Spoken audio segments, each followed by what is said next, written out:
My name is Hector Acuna. Thank you for tuning into this video or live stream if you're with me live today.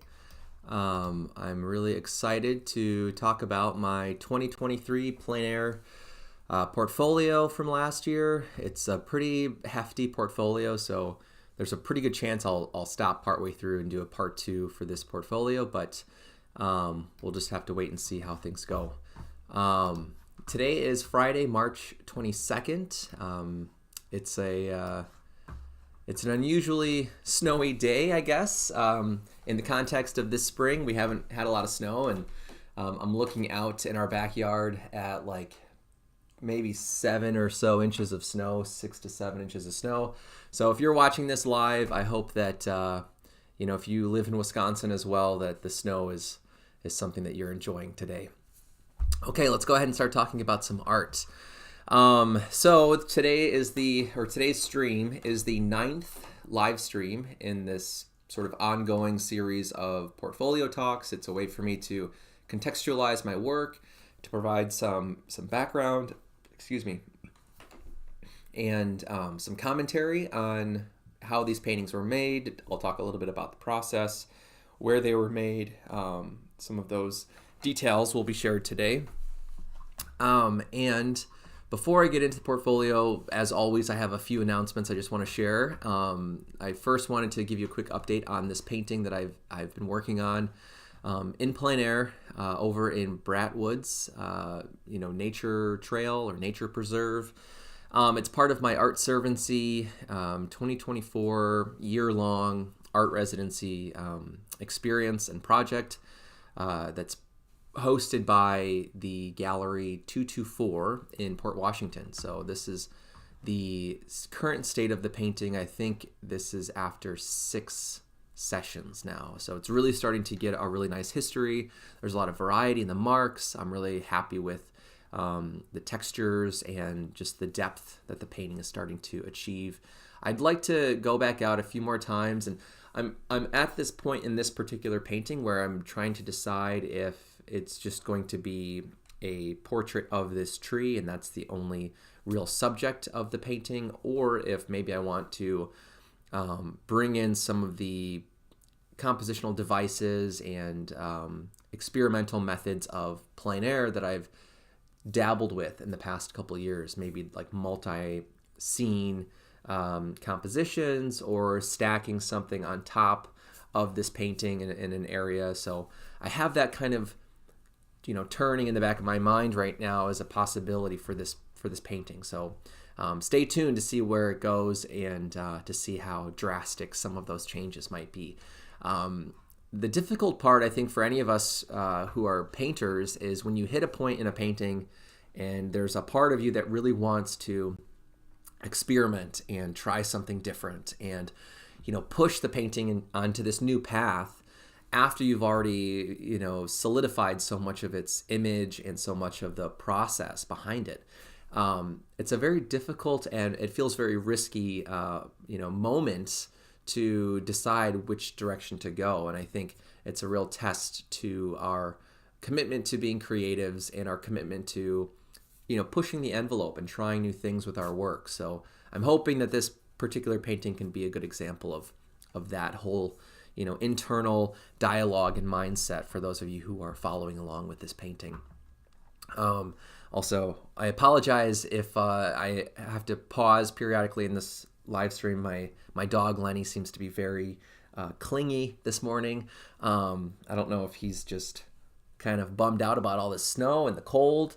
He's originally from Texas, so I think anytime it gets really cold and snows, he's always just sort of like, wait, what's going on? Anyway, so the next thing I wanted to share is that I picked up a bunch of paintings from the Pink Llama Gallery in Cedarburg and just sort of rotated some of the paintings that were in my feature show last fall. Tammy at the gallery is going to hang on to a batch of those. Most of them are pictured here. And then she gave me like 8 to 10 paintings that she's had for the last year to 2 years. So I'll be uploading those.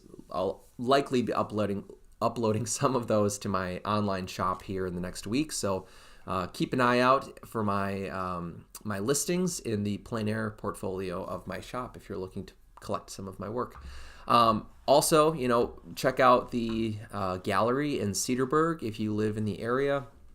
These are 5 paintings that I exhibited last fall in my show.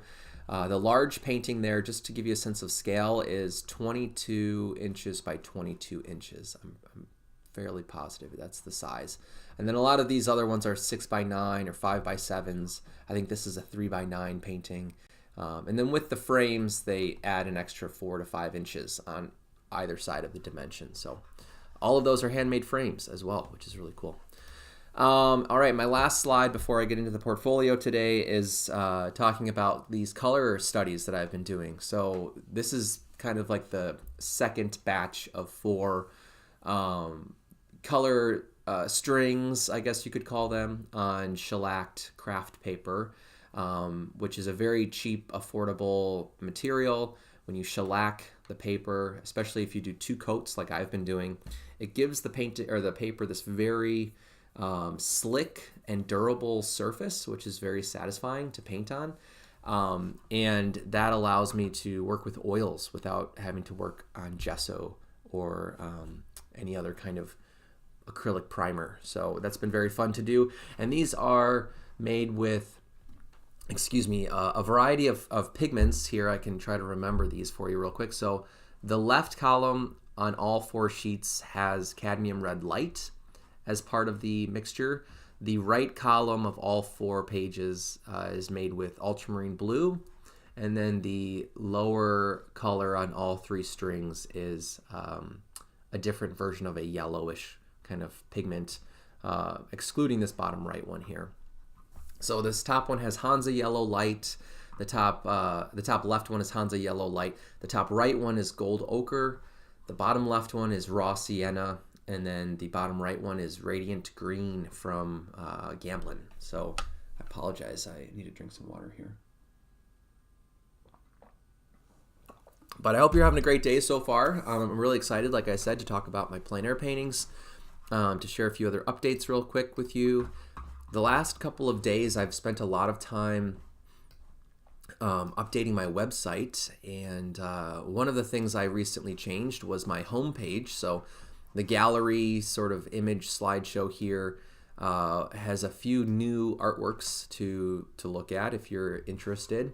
You'll notice right away there's this image slideshow here. Those are my 30 by 30 by 30 egg tempera paintings that I completed in January of this year as part of a juried small works exhibition that is hosted by and coordinated by VAR Gallery, VAR, in Milwaukee, Wisconsin. Sorry, I just have to drink some more water here.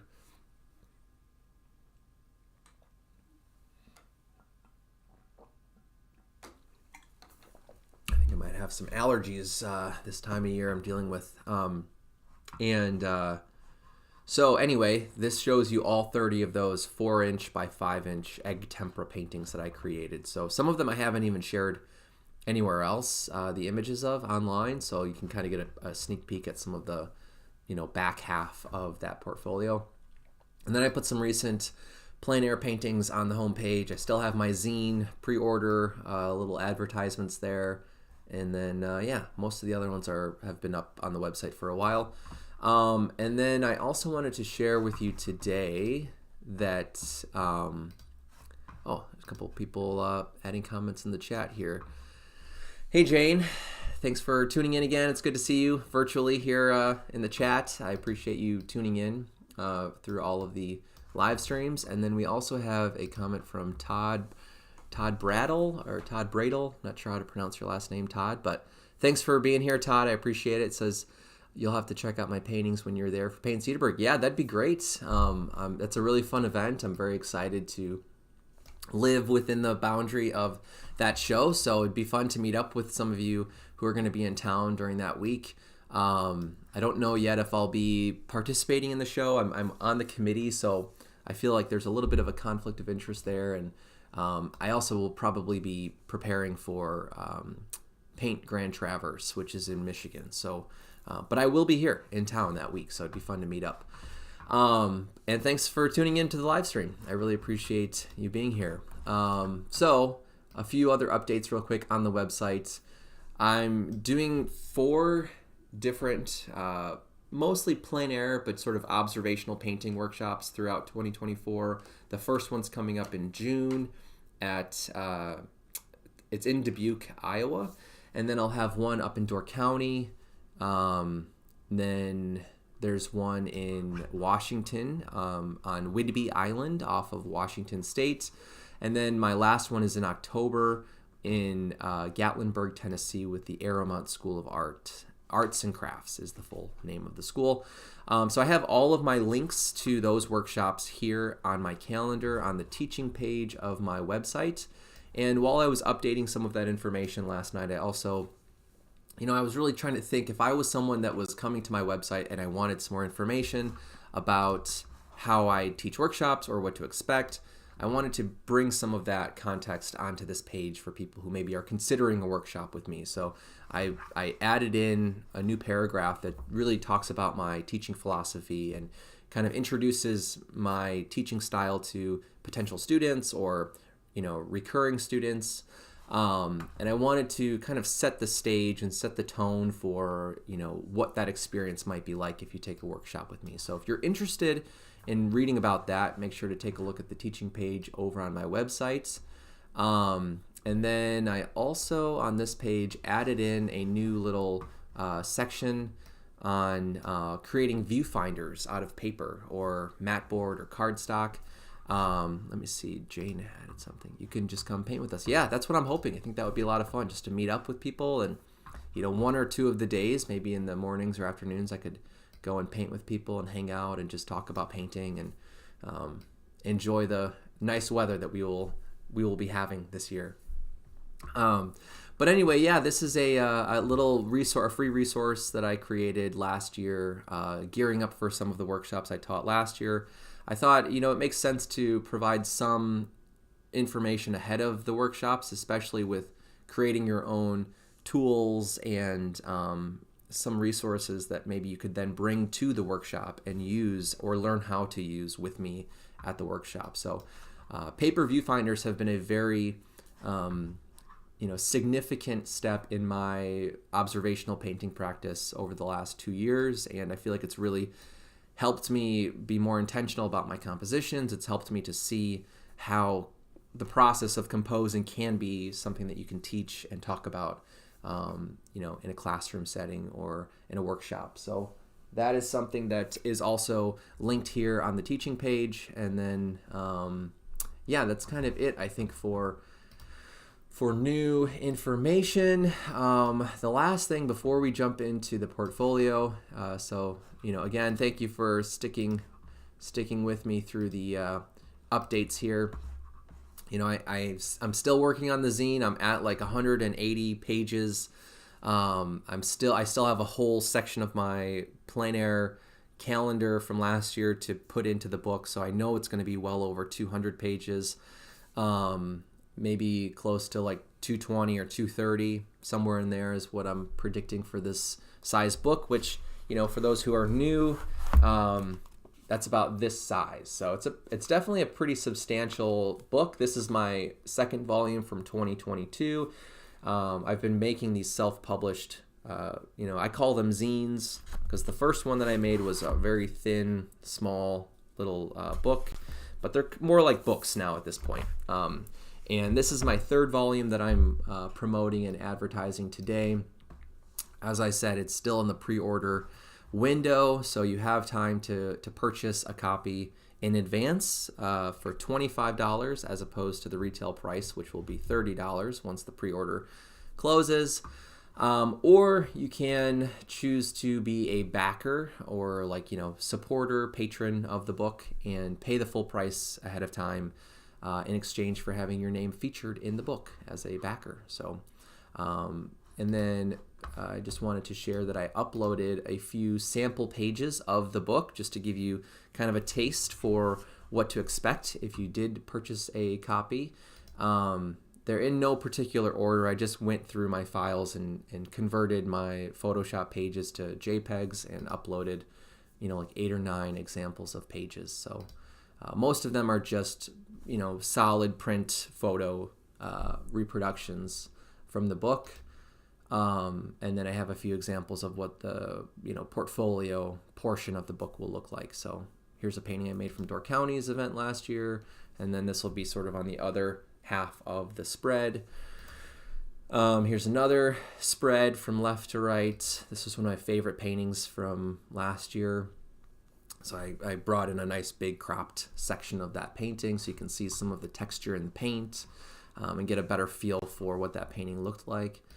And then here's another, not spread, but 2 other pages from the book. So anyway, that's a little teaser for people who are planning to pick up a copy. All right, that is it for announcements. Let's go ahead and head over to my 2023 plein air portfolio. So we're going to go ahead and go to the current portfolio for plein air. I'll scroll down to the bottom. If you've been tuning into my live streams, then you are familiar with the layout of my portfolios on my website. Basically, at the top of the page, you have the most recent paintings. As you scroll down, you're kind of moving back in time. So at the bottom, we're looking at the early spring of 2023. So this is going to be the first painting we're going to look at. And like I mentioned earlier, there's a really good chance that this portfolio will be broken into 2 videos or 2 live streams, just because it's a very hefty portfolio. There's a lot of paintings that I made last year that I'll talk about today. So without further ado, let's go ahead and get started. So what we're looking at here is a painting titled Hollowed Out. It's a small 4x6 inch gouache painting on either River Point paper, Legion, Stonehenge paper, or Reeves BFK. They're all pretty much the same kind of paper. They're a heavyweight, acid-free, 100% cotton printmaking paper, and I really like using that type of paper for my gouache paintings or anytime I'm painting on paper, because it's very durable. It can handle wet media really well. It's not going to buckle. It's easy to mount onto wood because it has a fairly thick body to it. I also really like the pulpy kind of surface quality that the paper has. It gives the paintings a little bit more of a velvety type of mark. That's how I would describe it. And this particular painting was made obviously in plein air on location during a backpacking camping trip in West Bend area of Wisconsin. I don't remember the exact section of the Ice Age Trail that I was hiking with my wife, my brother, and our really good friend Nick. And Megan and I have a weekend planned actually coming up here in April to go camping up in Door County, and I'm hoping to make some small gouache paintings during that camping trip too. But I really liked this big tree that was, as the title suggests, it had this big cavity in the middle where, the tree was sort of hollowed out. I think just, organically with nature and time, and it had a very stark contrast in value, but also the longer I observed the tree, I started to see this temperature shift between the cavity and the rest of the scene. So I liked how cool and violet, but still sort of complementary in its warm tones were present in this section of the tree. And this is a painting that I really enjoyed making.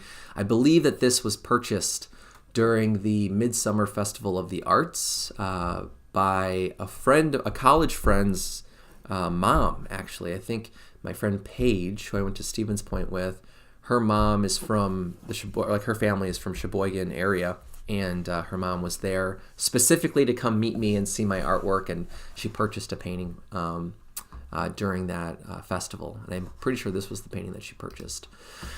This is a small 4x4 inch, not gouache, but casein plein air painting from last April or May. This was painted locally here in Grafton, Wisconsin, just a couple of blocks from where I live.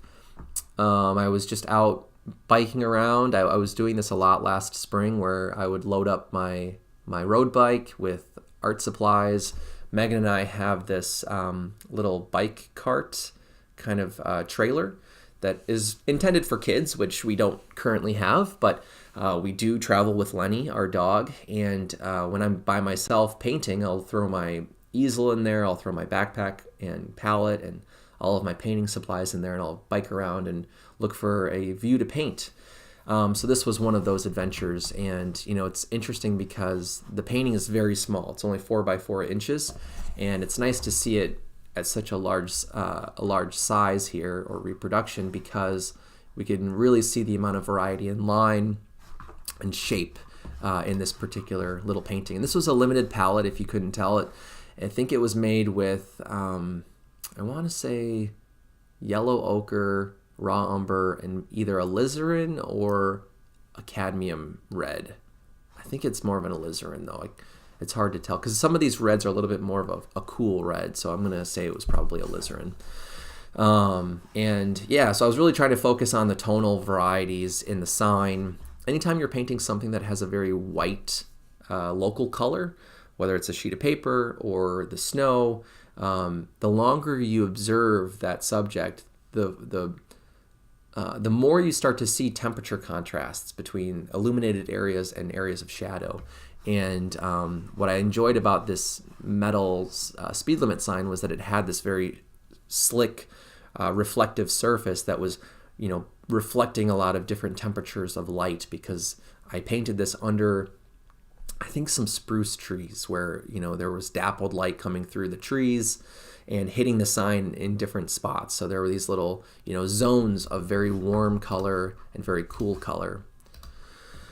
And casein is a lot like gouache paint in that it dries very quickly. It's water soluble, and it's really suitable for plein air painting because it's not a transparent medium. You can work with your bright colors over your dark colors, and it layers much like an oil painting will.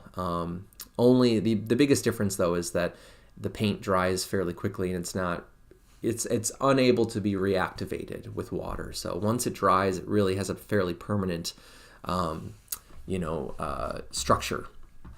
This is another painting. I don't know why I bounced in my portfolio, but this was also from that Ice Age camping trip. And this painting is actually titled Ice Age Camping Campsite, I think. Also 4 by 6 inches with gouache on paper. What I like about this painting, now that I've had some time, like a year, to really look at other things and come back to the work, which I think is good for any artist to do, just to try to find as much of an objective lens as possible to view our own work. What I like about this painting now is the amount of kind of transparent or translucent passages of paint that it has. There's a lot of fairly loose organic brushwork in here where I was watering the paint down a lot and building up this surface with washes, as opposed to working with flat, opaque passages of paint, which is something I've been doing a lot more in my oil paintings. So it's nice to have this other side of that spectrum between transparency and opacity to learn from. Compositionally, it was a pretty fun painting to make, to try to pick out some landmarks that were lower in value to lead the eye through the composition, because as we can see, most of this space was fairly cohesive tonally. It has a very uniform kind of, I would say, middle to high key value range. So these small moments of dark value really allow us to find areas of focus and emphasis to really zone in on. And it was a lot of fun as the maker of the image to think about, okay, what's the space and distance between those landmarks? Where do I want to group them so that it's more of a cluster of those moments? And then in terms of the branches that were there, how can those lines also push the eye in interesting ways? So it was really fun and satisfying to make for those reasons. I think that painting is currently available still. I don't think I sold that one. And this is one with casein, kind of, again, one of these biking around the neighborhood kind of paintings. It's a 4 by 6 inch painting on a handmade paper panel. So when I say paper panel, again, I'm probably using one of those 3 types of paper that I was talking about, either River Point paper that is produced in Wisconsin, so it's a lot of fun to work with a locally made paper. Reeves BFK, which is like kind of an industry standard printmaking paper. Again, archival, heavyweight, acid-free. You can buy these papers in different tonal grounds, so they dye the paper in different colors. A lot of the sheets that I will buy are like a cream color, maybe a cool gray color, or kind of like a beige color. And it's nice to work on something other than just like a bright bleach white ground, because that's not as high of a contrast for your values when you're painting on the paper. So again, that's what this paper is. It happens to be one of those 3 brands. I think I forgot to mention just now, Legion Stonehenge is the other brand that I use. And again, this is casein paint. So I'm kind of new to casein paint, even though I've worked with water soluble, paints like gouache and watercolor. Over the years, I have a lot of experience painting with those 2 mediums. Casein is really similar to gouache, so it was pretty easy to pick up and start using in ways that I wanted to use it. The biggest learning curve is dealing with pigments and the tinting strength of those pigments that I have access to, and just the paint consistency and like the tendencies of drying time, mixing wet into wet, those sorts of things. And the casein paint that I've been using so far is made by Richardson, also a Wisconsin-based company up in Appleton. So again, it always feels good to support local companies, and to have that experience to work with their paint. They, in my experience in using their oil paints and their casein paints, excuse me, sorry, I'm interrupting myself so much today. The biggest difference I notice between those 2, paint versions is the oil paints, in my experience, tend to be pretty oily. And I'm much more used to a drier type of bodied paint in oils. So, I don't use the oils quite as often as I use the casein paints from Richardson. But the really good thing about their paint is the pigments that they have, especially in their like cadmiums, are pretty good. They're pretty strong. They hold up and can compete, with other brands that I've used. And I found that to be true with their casein paint as well. But as I mentioned, I think in the last stream with some of my studio casein paintings, the kind of the trouble and trick with working with casein is that when it's on your palette, once your little dollop of paint starts to dry, which with casein it doesn't take very long, it'll develop this skin, kind of like acrylic. Once that skin dries over your paint, you have to kind of poke it and burst it open and use whatever wet paint is still under that skin. Otherwise, it's just going to continue to dry out, and then you can't reactivate it. So for me, the trick has been knowing how much paint to really squirt out. So I would recommend, if you're going to try using casein paint, start with a small amount of paint first, and then just have your paint tubes nearby. You can always replenish your palette if you run out of certain colors. All right, this is another neighborhood painting. This is actually the first painting in my 2023 Volume 3 zine, which I'll probably be mentioning a lot today because, I'm trying to sell copies of my self-published book. So I've been working on the book, and this is the first image. So this is actually the earliest 2023 plein air painting. So my portfolio today isn't in the right order. Really quickly, I'm going to check the comments. Jane is asking if I ever use casein as an underpainting for oil. I haven't yet. There's mostly because I've only used casein over paper. I haven't tried casein on, well, maybe that's not true. I think once I tried casein over like an acrylic polymer based primer, like, an acrylic gesso. Because when I first was given casein paint from my friend Nathan, who works and teaches up at the Richardson School of Art and Gallery. He gave me casein as, as a way to prepare for a workshop that I was going to be teaching, a small works workshop where we were going to be working with casein paint. So I started using it, and he brought a bunch of these little panels that were gessoed. And that was the only time I've used it over gesso. I think I've become so accustomed to working with paper for, gouache and watercolor that I think I just prefer working on paper because of the absorbency that it has. And again, I like that velvety, pulpy kind of surface quality that paper offers, as opposed to working on acrylic gesso. I know I'm not technically answering your question yet, but I'm setting up my answer because when you work on paper that's not primed, it's really risky to work with oils then on top of that paper. Obviously, rules can be broken and you can do whatever you want, but if you're someone who's concerned about longevity in your work, also known as like archivalness of your work, you really want to make sure you're thinking about how you're priming your substrates and sealing them if you're going to be working with oils. So that's the biggest reason why I haven't tried oils over casein, is because I don't like working with gouache or casein over an acrylic base. It just doesn't have that absorbency. It's got a weird plasticky surface, a very synthetic kind of surface quality. So, and real quick, Todd is asking me what characteristics of casein pushes me to choose it over gouache. The biggest one is the fact that it doesn't reactivate. So it's a little bit stronger and more like sturdy of a paint medium.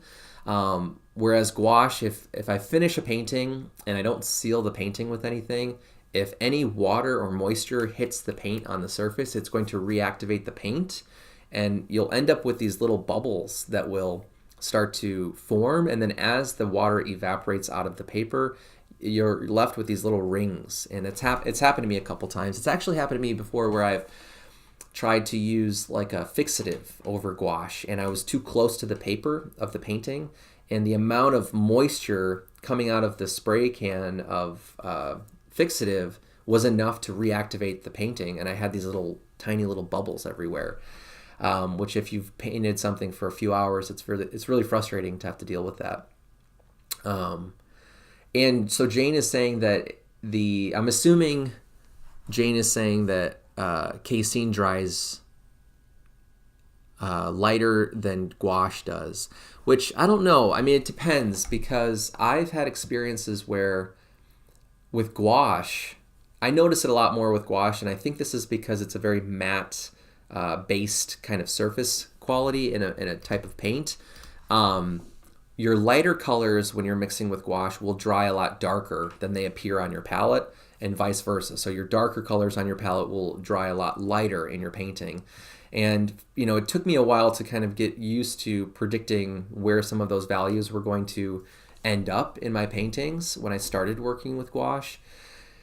And I honestly haven't noticed that at all with casein. I don't feel like there's as much of a dramatic shift in values in the paint. So I don't know if that's what Jane is also saying between casein and gouache, if that's her experience too. But yeah, I'd be curious to hear for people that have worked with one or the other if there's a difference there.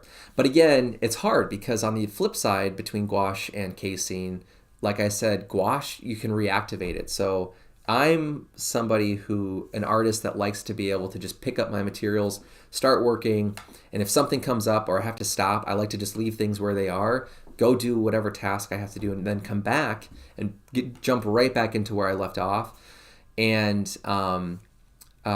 with gouache, if I leave my palette and I let the paint dry out in the palette, because you can reactivate the paint, you don't have to worry about wasting all of that paint that you didn't use. So, again, there's pros and cons to every medium.